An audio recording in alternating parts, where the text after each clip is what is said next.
Hello and welcome to Biocules. तो series चल रही थी अपनी 10 मिनट्स 10 PYQ सीरीज। चैप्टर था ह्यूमन रिप्रोडक्शन और आज है इस चैप्टर का 6th लेक्चर। इससे पहले हम 50 PYQ कर चुके हैं, NCERT को साथ साथ में देख चुके हैं।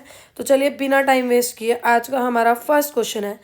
इन a 28-day human ovarian cycle the ovulation takes place typically in. पिछले 5 लेक्चर लगाकर आए हो तो आपको पता चलेगा कि ये क्वेश्चन ओव्यूलेशन पे 8-9 टाइम्स रिलीज हो चुका है। मैं ईयर भी लिख चुकी हूँ कब कब ये रिपीट हुआ है, आप जाके चेक कर सकते हो। प्रूव आपके सामने यूट्यूब पे ही मेरे वीडियोस में है। तो इसका आंसर क्या है? 14th डे में यानी मिडल ऑफ साइकिल में रैपिड सर्ज होता है। किसका? LH का। LH मैक्सिमम लेवल पर जाता है जिसको LH सर्ज बोलते हैं, जिसकी वजह से ग्राफियन फॉलिकल रप्चर होता है और ओवम रिलीज होता है और इसी प्रोसेस को ओव्यूलेशन कहते हैं। तो आंसर आ जाएगा ए। यहीं से आपको PYQ की इंपॉर्टेंस पता चलती है और ये कोई नई बात नहीं है, ये मैं हर लेक्चर में बोलती आई हूँ। तो मोक्स छोड़ो, पहले PYQ करो। The immediate cause of induction of ovulation in human female in the large plasma search of. अब देखो यहाँ पर देखो, ओव्यूलेशन पे ही क्वेश्चन है, ठीक है। इधर एक्सप्लेनेशन में आपको पता चला था LH सर्ज है और यहाँ पूछा हुआ है किस चीज़ के सर्च से हो रहा है, कौन सा हार्मोन ब्लड में बढ़ रहा है, प्लाज्मा में बढ़ रहा है। 1994 में ये क्वेश्चन पूछा हुआ है और उसके अलावा ओव्यूलेशन पे ही कितनी बार क्वेश्चन पूछा हुआ है अब आपके सामने है, ठीक है। तो क्या है ये? Luteinizing hormone LH search. LH जब पीक पर जाता है तो ग्राफियन फॉलिकल रप्चर होता है और उसमें से ओवम रिलीज होता है, इसी प्रोसेस को ओव्यूलेशन बोलते हैं। 2023 का क्वेश्चन है असर्शन रीजन। लिखा हुआ है endometrium is necessary for implantation of blastocyst. बहुत करेक्ट स्टेटमेंट है, तभी तो एंडोमेट्रियम मेंटेन होती रहती है, पूरा मंथ थिक होती रहती है ताकि फर्टिलाइजेशन हो, जाइगोट के बाद ब्लास्टोसिस्ट बने और ब्लास्टोसिस्ट आके इम्प्लांट हो, है ना। तो प्रेगनेंसी के लिए ही तो क्या हो रहा है, यूट्रस एंडोमेट्रियम को थिक कर रहा है और इसीलिए जब प्रेगनेंसी नहीं होती है यानी फर्टिलाइजेशन नहीं हो रही है, प्रेगनेंसी की कोई होप नहीं है, तो ये एंडोमेट्रियम शेड होती है। तो ये तो हमारे पास ट्रू है। सेकेंड स्टेटमेंट क्या है? In the absence of fertilization the corpus luteum degenerate that causes disintegration of endometrium. हाँ जी बिल्कुल, कॉर्पस ल्यूटियम क्या करता है? प्रोजेस्ट्रॉन सीक्रेट करता है। प्रोजेस्ट्रॉन एंडोमेट्रियम को मेंटेन कर रहा है ताकि प्रेगनेंसी हो। प्रेगनेंसी नहीं हो रही है, अब एंडोमेट्रियम का कोई काम नहीं है, कॉर्पस ल्यूटियम डीजनरेट हो जाएगा और वो डिजनरेट होगा तो प्रोजेस्ट्रॉन डीजनरेट तो एंडोमेट्रियम भी डिसइंटीग्रेट हो जाएगी। तो ये भी ट्रू है, ये दोनों स्टेटमेंट ट्रू है, पर एक दूसरे का रीजन तो नहीं है, ठीक है। एक दूसरे को एक्सप्लेन तो नहीं कर रहा, रीजन असर्शन को एक्सप्लेन नहीं कर रहा। तो ऑप्शन आ जाएगा हमारे पास both assertion and reason are true but reason is not correct explanation of assertion. इसी के साथ आज का हमारा फोर्थ क्वेश्चन है which of the following secretes hormone relaxing during later phase of pregnancy. Direct NCERT की लाइन है। In later phase of pregnancy या hormone called relaxin is secreted by ovary. अब यहाँ पर ओवरी हमें नहीं दिया हुआ पर हमें ये पता है कि ये जो कॉर्पस ल्यूटियम है ये ही क्या करेगा, कॉर्पस ल्यूटियम ऑफ ओवरी यही रिलैक्सिन को सीक्रेट करेगा। तो ऑप्शन है अपने पास करेक्ट ऑप्शन है। उसके बाद है in human beings at the end of 12 weeks first trimester of pregnancy which of the following is observe. 2020 में ये क्वेश्चन पूछा गया। The most of the major organ system are formed. Head is covered with fine hair. Movement of fetus, eyelids and eyelashes separate. अब देखो ये बताया हुआ है सेकेंड मंथ के एंड तक फीटस के लिम्स और डिजिट्स डेवलप हो जाते हैं। हमसे फर्स्ट ट्राइमेस्टर 12 वीक के एंड में पूछा हुआ है। तो देखो NCERT ने जो लाइन दी हुई है, NTA ने क्वेश्चन की स्टेटमेंट भी नहीं बदली, सेम दी हुई है। By the end of 12 week, at the end of 12 week that is first trimester. देखो ब्रैकेट भी नहीं हटाया, बिल्कुल सेम है। यहीं से आपको NCERT की लाइंस की इंपॉर्टेंस पता चल रही है। Most of the major organ systems are formed. Option first हमें दिया हुआ है, देखो ऑप्शन में भी एक वर्ड भी चेंज नहीं है, most of the major organ systems are formed. Hence proof 99% question NCERT में से है।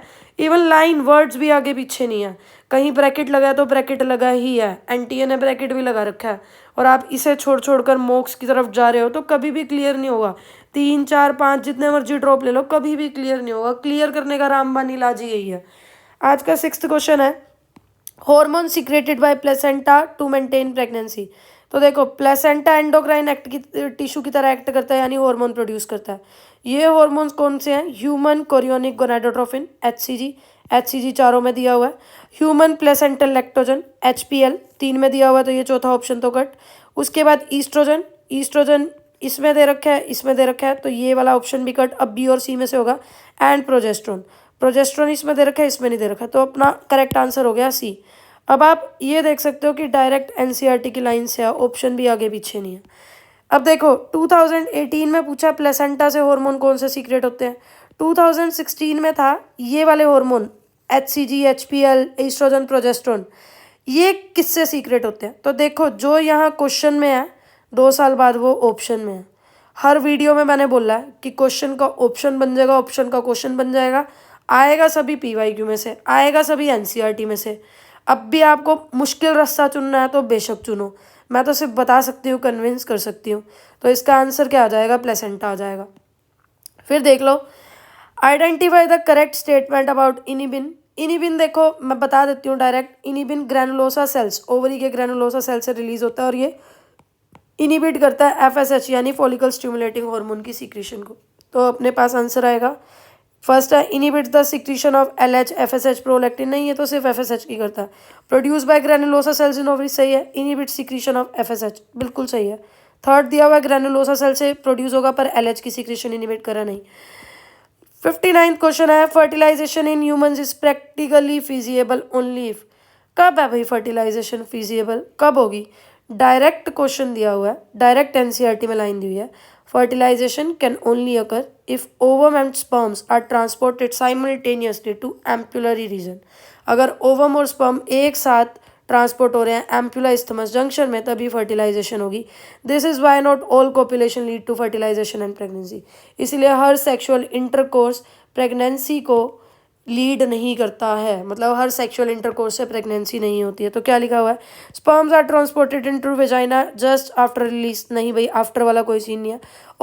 Ovum and sperms are transported simultaneously, हाँ जी, to ampullary isthmus junction of fallopian tube, ये बिल्कुल सही आंसर है। पर आगे के ऑप्शन भी आप पढ़ लेना।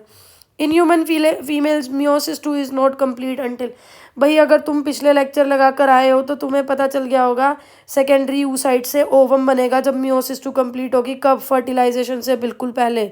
ठीक है, तो इसका आंसर ए हो गया। इसीलिए मैंने इसके लिए कुछ लिखा नहीं है, स्क्रीनशॉट नहीं लगाया, क्योंकि आपको पता होना चाहिए कि पहले भी 2-3 बार आप ये क्वेश्चन सॉल्व कर चुके हो। इसी के साथ आज का लेक्चर यहीं ख़त्म करते हैं। प्लीज़ टेलीग्राम चैनल को ज्वाइन कर लेना अपने बेनिफिट के लिए, क्योंकि डेली उसमें 20-25 क्वेश्चन डलेंगे, ये मैं हर लेक्चर में बता चुकी हूँ। शाम को उसकी रिवीजन शीट डलेगी, सेपरेट नोटबुक बनानी है, वो पॉइंटर्स को लिखना है, रिवाइज करना है। यही रामबाण और इजी मेथड है नीट को क्लियर करने का, स्पेशली बायो में मार्क्स लेने का। तो डिस्क्रिप्शन में टेलीग्राम ID मेंशन है, उसको जाकर वो कर दो सब्सक्राइब, चैनल को लाइक कर दो, शेयर कर दो, सब्सक्राइब कर दो, अपने व्यूज़ को कमेंट सेक्शन में ज़रूर दो, कोई दिक्कत है तो वो भी पूछ लो। Thank you, bye bye, tata, good night, take care.